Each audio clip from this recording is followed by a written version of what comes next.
Hello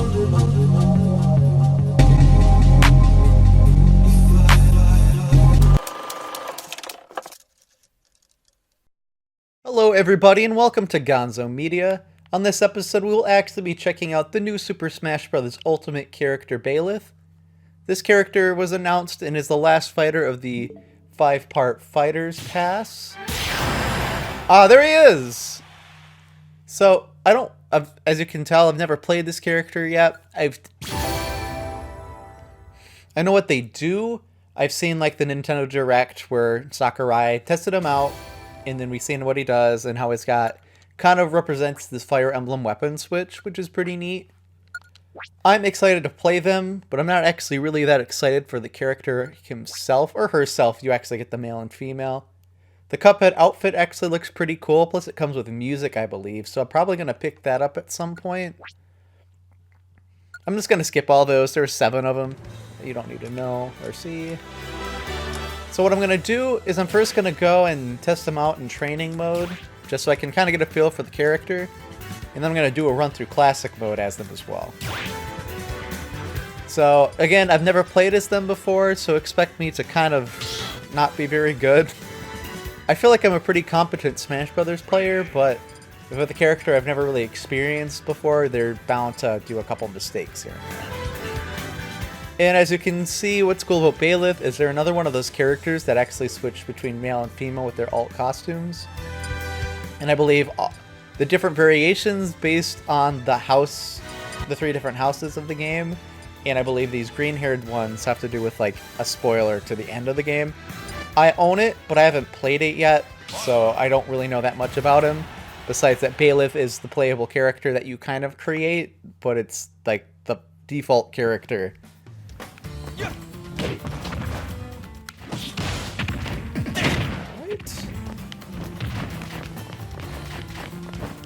The movement's kind of sluggish. Like, you move a little slower than I thought. Like, you have a decent weight to you. Like, you can really feel it in your jump here. And even, like, your fall speed is pretty slow, too. That's pretty. I like the mountains.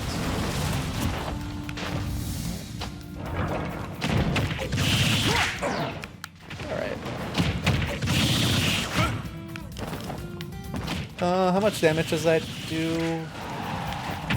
Not a lot. I mean, it's your flurry, so it's not supposed to do a lot of damage. It feels fine. I feel like because it's kind of like a basic hit, it's got really small range. Alright, that's pretty good. And I like how it kind of can hit at an arc, like a slightly angle if I do it like this, so with a slight tilt to it, which is pretty neat. Can I go down? Oh, I can go down. And that's pretty much good for if you're fighting a shielded opponent, you can actually attack like the bottom and the top of the shield, depending if it's word down. As long as you kind of make contact with the character's hurt box, the damage will go through, which is pretty cool. Alright, that's pretty good. That's a big sweep with your, I believe it's an axe, because that's one of the weapons in Fire Emblem, which is sword, spear, arrow, magic, and axe, I believe. I could be wrong. In this, actually, let's see how well it hits from behind. Okay, that's pretty good. I actually like that it's kind of dual purpose like that, and also could be really good for kind of performing traps and tricking opponents. And it's also good just in case you whiff and they try to like dodge past it like that, then you might get them on the rebound, which is pretty good too. And that's pretty good. And as we can kind of see too, it apparently catches the opponent on the sides and brings them up, which is pretty good for doing final smashes, or not final smashes, but kind of getting rid of them off the stage from the top if they're really high damage. And with a good enough charge, you might actually be able to send them all the way. Grabs are fine. Nothing really special about it. 2 damage-ish is fine. I guess 1.8. It kind of tells me on the side. Side throws, fine. That's kind of cool with your whip. I think that hits twice, too. I guess they all kind of hit twice. Maybe not. And up.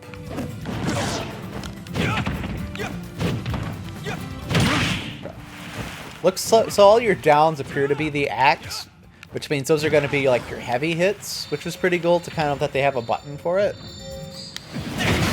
And then what else is air? And I believe up there too.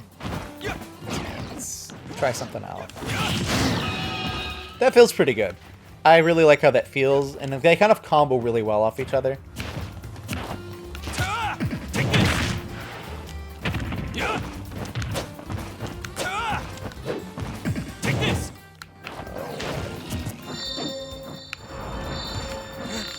Let's try our specials. I remember your default is the arrow. And what's cool about that, if you haven't seen the presentation, you actually are kind of locked into place with it. So once I start, like, even doing it at all, you'll actually locked in and can't move out. You can dodge, roll, cancel out of it, but I can't just, like, start it and then move out. And it kind of has, like, 3 different powers to it. I can release it whenever I want just by hitting the B button again. And you have your easy one. You have, like, your kind of increased damage. And then you have the max, which is what I actually did by accident. Because once you, like, kind of charge it to a certain point, it fires. So that's pretty good. It's really quick, too. And this is a kind of, like... It's basically to juggle. Let's see. He was on that side of the screen, so I didn't really get to play with that much.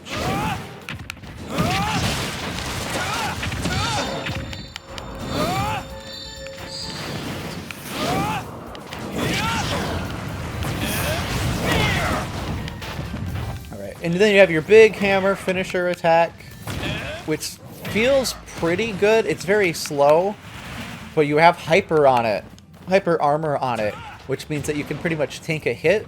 Like, I remember it being described as being slower than a Falcon Punch, but if we were to perform the Falcon Punch and your heavy axe attack at the same time, you would take the hit, but you would actually still, like, not be stunned and knocked away, so your attack would actually follow suit. And I believe, I want to see just how low it kills. Kills pretty fast. Doesn't take a very high percentage to really do a lot of damage, which is really good. So you pretty much, it seems, sword attacks are your fast in theory. Your axe attacks are pretty much the slow and damage dealing. Spear seems to be keep away, kind of tags along with a little bit with your bow and arrow stuff. And then the grapple's cool, which actually knocks people in the air, and then you kind of jump to them to kind of kick them down. This is pretty much, I can't really recover at this point of the stage, unfortunately. Well, what can I do with it? Let's play around with it real quick before I enter classic mode. Let's actually land that. See, that's pretty good. I feel like it's also a really good recover technique. Is catch them, bring yourself back up, and also deal a bunch of damage to them too. So what's really cool, if you're both kind of fighting off the stage, I'm pretty sure you can, like, meteor spike off of that too, which is really handy. He juggles pretty well. Again, I feel like it's kind of designed for some more, like, aerial-based gameplay, which is nice. I'm not super great with aerial characters, so it's good that he's more than just that. But I feel like I've got a decent feel of the character at the moment for just a few minutes of just playing with them in a training mode where the computer doesn't even fight back. So I'm ready to play for realsies.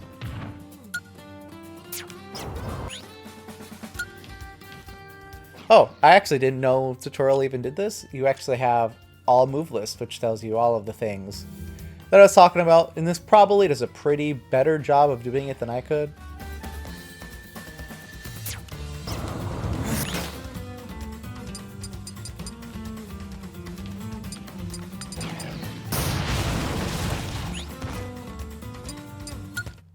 And sorry about that, I clearly don't go into training mode that often if I couldn't even tell where to leave with the quit sign that was very clearly up in the top left corner of the screen. Alright, time for classic mode. Classic mode! As you can see, I bought the fighters pack, I have all of them. I haven't quite beat Classic Mode for all the characters, so if that makes me a fake fan, so be it.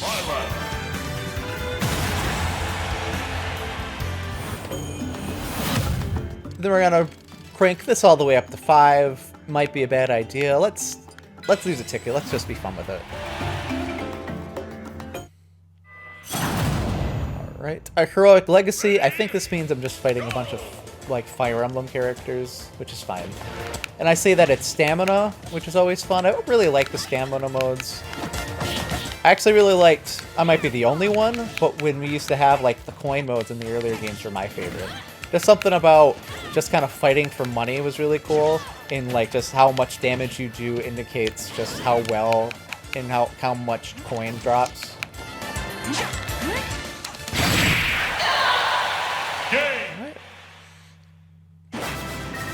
So that fully charged bow and arrow move does a ton of damage. Again, don't be mad at me if I'm not using the technical terms for the holy artifacts. I don't really know them all that well. I'll probably butcher them by trying to say it. So I'm just going to save all of our times and just not do that. I hope nobody minds.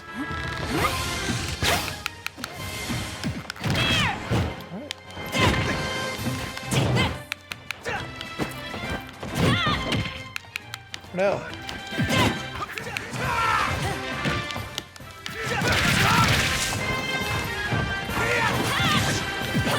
I remember Roy coming back for 4, and he was actually really good. I know a lot of people really like him in Melee, but he was objectively worse than Marth in almost every way. Like, I even remember someone, like, broke down the damage, and pretty much even, like, at his best, he was dealing less damage per attack than Marth was. So I guess the only really advantage was just the look of the character itself, and maybe, like, a different feel. Like, I think Roy might have been a little heavier, which I know some people prefer. I sometimes prefer heavier characters, mostly because I like to be able to tank a couple of those big hits in sometimes. But he definitely got hugely improved. He feels like a lot better, maybe not faster, but he does a lot more damage, and they made a better job of making him a different character.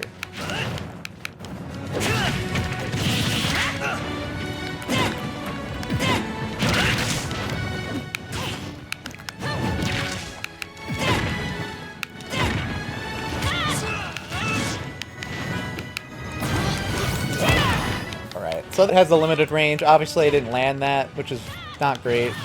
But thankfully, the computer's not super great, so I didn't capitalize on that well enough, so I pretty much might have died there if I was playing against someone that knew what they were doing. It's actually interesting, too, that Byleth is one of the few Fire Emblem characters that doesn't have, like, a counter as their bottom special. I'm actually really... I think it's kind of lame that they default to it. And I remember Sakurai said something about it kind of trying to replicate the control and like the strategy element because Fire Emblem is a strategy game. And I get that, but I feel like it was kind of lazy on his part to just default to that being like their bottom level smash special move is a counter. Go! Sadly, that doesn't go through enemies. It probably would be a little broken if it did. I'm kind of laming it out here, so I'm apologize if this isn't really entertaining.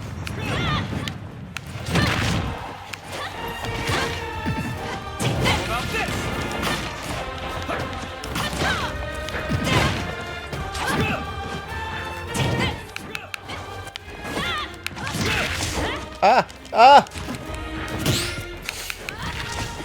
That was my own fault that I died. I can't blame the game. I was bad. I was being bad there. That was all me.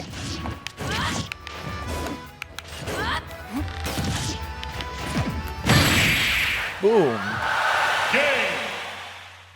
All it takes is a good hit with the axe to send a girl flying. Alright, who's next? I'm doing fine. Not the best. I could be doing a lot better, but I haven't died yet, haven't lost any points, and I feel like I've been doing a pretty good job against the enemies. 2 Corrins. Corrin was always interesting. I remember a lot of people not liking Corrin in, like, 4, which is fine. Definitely an interesting character with interesting attacks, which is always really good. And see, that's where it sucks that you kind of have to play it out. And I did terrible there. I did really bad. Your music's bad and you should feel bad. Continue. I don't want to waste a gold ticket. I'm sorry. Again, sorry if I'm not doing a good job. I actually kind of miss in the old games where if you lost, you actually had lives. So you had like a set of 5 lives that you set, but once you lose them, you're done. Like you can't continue where you're off. And I feel like just booting you back in at the same spot with full life, it makes beating these types of things easier, but I don't know. It doesn't feel as cool, and I feel like I can just kind of lame it out a little more. Which, while I am kind of doing that here, it's different. Just have to trust me in that it's different. Failure. And there we go, I die again. Continue. It's kind of weird that they put me on the same stamina as the opponents. Usually they give you more to kind of balance it out a little bit. Which would be fine, maybe, if it wasn't 2 characters. Like, I feel like it being 2 on 2 on this one and kind of a higher CPU level was kind of not good for me. Especially since this is a character I don't know very well. And that's also me just making excuses for not doing good.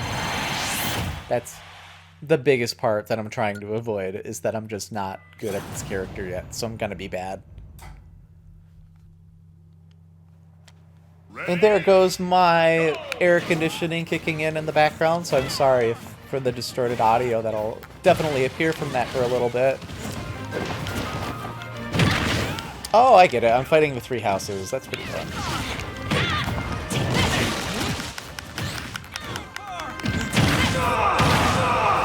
Lame it out! Probably not the wisest thing to do was use the bow and arrow move there, but it worked out in the end, so that's all that really matters. It's kind of easy to forget that you're kind of stuck when you use it. That's definitely something that's worth remembering, because I can see a lot of people forgetting that little tidbit and just kind of dying super easy because you're stuck right by the edge. And then, like, at that point, any solid hit will kill you, no matter really what your stop is. This minigame is fine, where you collect the little orbs here for kind of like a higher score. It reminds me a little bit, and this is very vaguely, of like Escape the Labyrinth that was in the original Smash 64 game. I miss Board the Platforms, though. That was always really cool. Break the Target is classic, and I'm really upset that that wasn't here. Like, I don't expect it to be what it used to be. I'm sorry, I missed that. I don't expect it to be what it used to be, where every character gets their own distinct, like, Break the Targets and all that stage, where Break the Targets and Board the Platform stages. But at least even Brawl had basically the different levels that every character could be in. Like, you had the easy, normal, and hard Break the Targets. And I really wish that was something they brought back. I know Sakurai said that they were done with the new modes, but I remember him also saying there was only going to be one, like, fight pass. So hopefully they changed their mind on that. Because I feel like more playable modes like that would be really nice.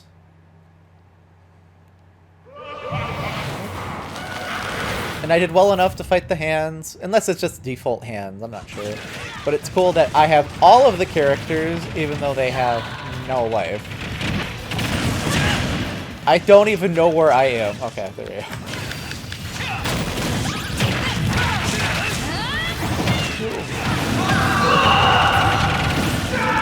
Woo. And they all die.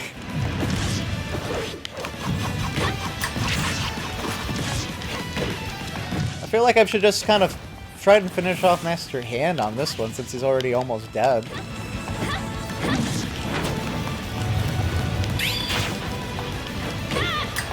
So I'm one of those people that believes that the hands pretty much represent the, like, because in the first game, it's probably changed a little bit since then, kind of on the weird story-wise in Smash.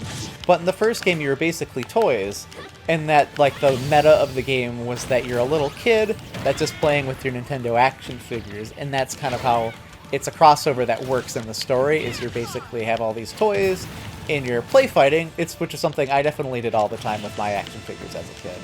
And sometimes still do today, not gonna lie. And so, in that, like, the Master Hand represents, like, the innocence of childhood.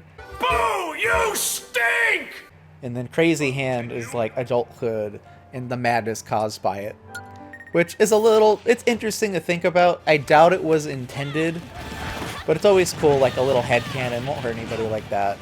Especially as long as you know it's fan theory and that Sakurai didn't intend that to be the weird message or theme of his crossover fighting game. Alright. Not too bad. I think I died 3 times overall in this classic run, which is not very good at all. I did not do a very good job. I'm not going to pretend I do a good job. I'm not going to lie to you guys about how I did a good job. But I had fun, and I think that's what matters the most. I had an intensity of 7.8, which is okay. I didn't get the WoW. I love the WoW. Maybe next time I'll get the WoW. So that was actually really cool. Again, they'd use the Master Hand and Crazy Hand end for a little bit for a lot of the characters, which I think is a little uninspiring. But I do like how the rest of like the classic mode is catered to all of the different characters. I think that's always a really cool mechanic. What I don't think is a really cool version is this little end credits. I know all the other games usually like some kind of shooter with the credits, which I think is interesting because I like to make it. I like how they make it more interactive and there's stuff for you to do while you're looking at all the names of all the people that made the game. But it just feels not as cool. Like I remember just being in like the older games, like in Melee, where you're like in space and it's like first person and you have all of these signs that are flying at the screen and you're like shooting them and they're like a bunch of different colors. Obviously this is different colors, but it's different when it's laid out like this. It's less in your face and like, oh, there's Saturn, which is cool. Saturn's a good planet, but it's not the planet that I want to see.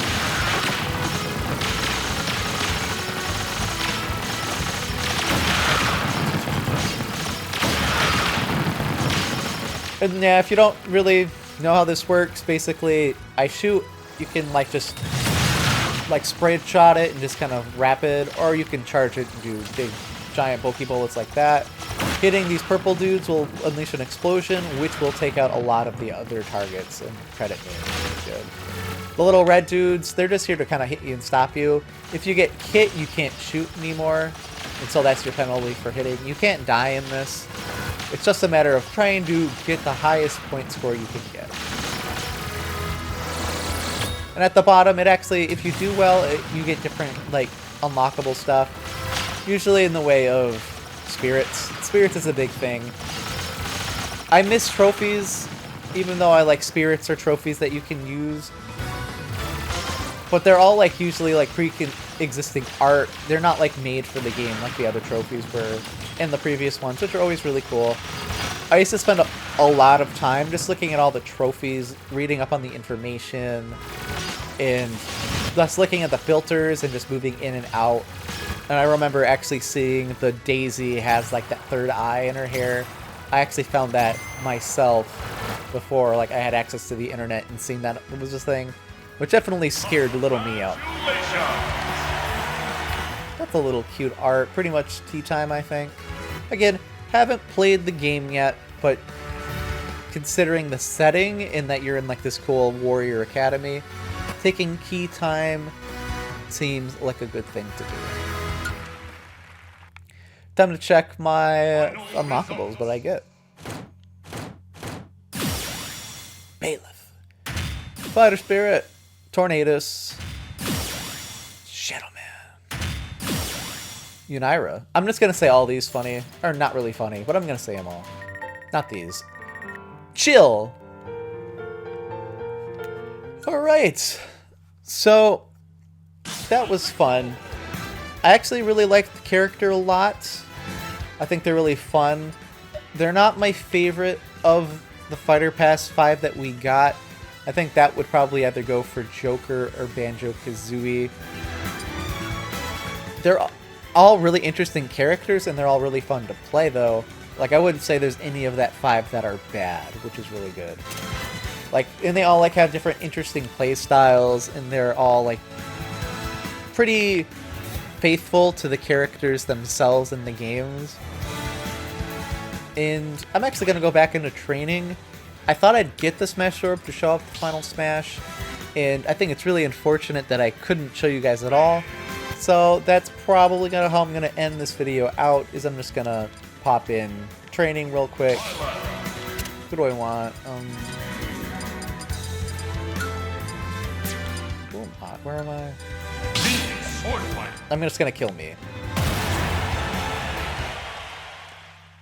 This is Gonzo Media exclusive Watch Me Die, which is fun. I mean, not fun for me, I'll be dead, but fun for you guys maybe. Alright, pop that. Alright. Goodbye, me! It wouldn't be embarrassing if I missed. Goodbye. Ah! Goodbye, everybody.